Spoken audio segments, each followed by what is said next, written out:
Welcome to মুনমুনের classroom. আমরা করছি প্রশ্নবিচিত্রার সমাধান সেট 5-এর পার্ট 2। প্রথমে কোশ্চেন একটু অবজার্ভ হয়েছে, পরে ঠিক করে দিচ্ছি। ফ্লোরিন একটি অক্সি অ্যাসিড তৈরি করে। ফ্লোরিনের আকার ছোট এবং উচ্চ তড়িৎঋণাত্মকতার জন্য এটা তৈরি করতে পারছে। কি বলছে? এটা হচ্ছে এ আর এবং আর উভয় সঠিক, এবং আর হলো এর সঠিক ব্যাখ্যা। পরেরটা, হ্যালোজেনের বন্ধন বিয়োজন এনথালপির সঠিক ক্রম হলো। দেখো, হ্যালোজেন বন্ধন বিয়োজন এনথালপির সঠিক ক্রমটা কী হবে না, সবথেকে বন্ধন বিয়োজন শক্তি বেশি হবে ক্লোরিনের। বন্ধন বিয়োজন এনথালপি সবথেকে বেশি ক্লোরিন, ব্রোমিন, ফ্লোরিন, আয়োডিন। কেন? আমরা এমনি জানি প্রজেকশনের ওপর থেকে নিচে নামলে আকার ক্রমশ বড় হচ্ছে, তাহলে বড় হলে বন্ধন বিয়োজন এনথালপির মান কমবে, সহজে বিয়োজিত হবে। তাহলে সেই হিসাবে ফ্লোরিন, ক্লোরিন, ব্রোমিন, আয়োডিন হওয়া উচিত ছিল। কিন্তু ফ্লোরিনের আকার ছোট হওয়ার জন্য ওই 2p কক্ষকের ইলেকট্রনগুলো বা 2 নম্বর কক্ষের ইলেকট্রনগুলির মধ্যে অত্যন্ত বিকর্ষণ ঘটে, ফলে ওটা তুলনামূলক সহজে বিয়োজিত হয়ে যায়। তাই এর বন্ধন বিয়োজন এনথালপির মান কম হয় ফ্লোরিনের, যদিও বেশি উচিত ছিল। ওই জন্য ক্লোরিন, ব্রোমিন, ফ্লোরিন, আয়োডিন হয়েছে। গাঢ় নাইট্রিক অ্যাসিড H3 সঙ্গে আয়োডিনের বিক্রিয়ায় কি উৎপন্ন হবে? HiO3 হবে, NO2 হবে, আর H2O হবে। HiO3, NO2, H2O, option C. পরেরটা যে স্তম্ভ মেলানো।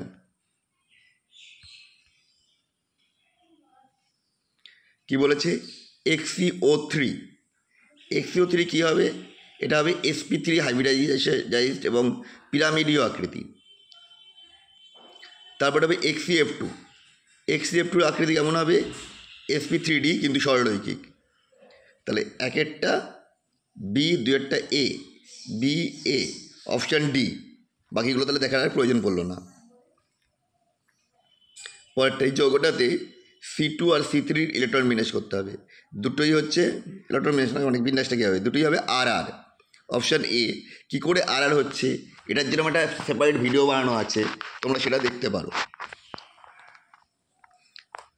অ্যালকিল ক্লোরাইডের আদ্র বিশ্লেষণ একটি ধীর গতিসম্পন্ন রাসায়নিক বিক্রিয়া, কিন্তু এনআইয়ের উপস্থিতিতে আদ্র বিশ্লেষণ বৃদ্ধি পায়।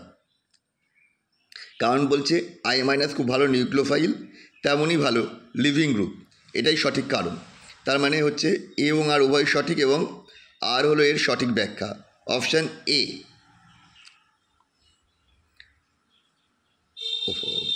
ক্লোরোফর্মকে এনওজির সাথে বিক্রিয়া ঘটালে উৎপন্ন যৌগটা কী হবে? এটা হবে সোডিয়াম ফরমেট, অপশান বি। বিক্রিয়া দেখো নিচে দিয়ে দিয়েছি। স্তম্ভ 1 আর 2 এর মধ্যে মিলকরণ ঘটাতে হবে। এখানে দেখো 4টে বিক্রিয়া দেওয়া রয়েছে, কোনটা কী বলতে হবে? প্রথমটা রয়েছে হচ্ছে উর্জ-ফিটিক বিক্রিয়া, দ্বিতীয়টা হচ্ছে ফিটিক বিক্রিয়া, তারপরটা হচ্ছে স্যান্ডমায়ার বিক্রিয়া, আর তারপরে হচ্ছে ফিঙ্কেলস্টাইন বিক্রিয়া। তার মানে এ বি, প্রথমটা হচ্ছে বি, তারপরে এ, তারপর ডি, তারপর সি, অপশান সি।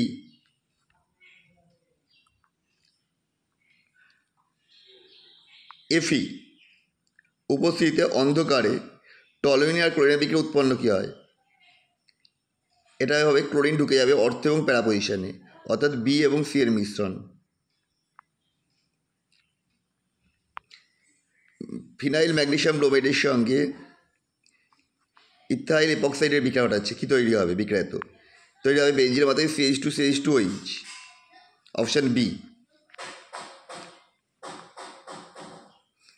180 আণবিক ভর বিশিষ্ট একটি অ্যালিফ্যাটিকে পলিহাইড্রিক অ্যালকোহলের অ্যাসিটাইলেশন 300 আণবিক ভর বিশিষ্ট অ্যাসিটাইল জাতক উৎপন্ন হয়। তাহলে প্রারম্ভিক যোগে OH গ্রুপের সঙ্গে, এটা বারবার করিয়েছে, এটা 5 হবে। কী করে করা হচ্ছে দেখো, প্রতিটা OH গ্রুপের H পরমাণু CH3 প্রতিস্থাপিত হলে আণবিক ভর বৃদ্ধি পায় কত? 42। 43 বাড়ার কথা, কিন্তু এটা হাইড্রোজেন বেরিয়ে যাচ্ছে বলে ওটা 42 হচ্ছে। তাহলে এই যোগ্যতার সংখ্যা কত হবে? আণবিক ভর বৃদ্ধি পায় 42, এটা করলে আসছে 210/42, 5। আচ্ছা, কোন বিকারটি উপস্থিতিতে, আচ্ছা নিম্নলিখিত বিক্রিয়াটি কোন বিকারক উপস্থিতিতে ঘটে না? কোন বিকারক দিলে বিক্রিয়াটা ঘটবে না?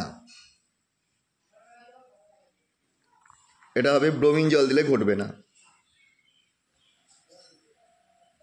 2,4,6 ট্রাইব্রোমোফেনলের সাদা পড়ে যায় সেক্ষেত্রে।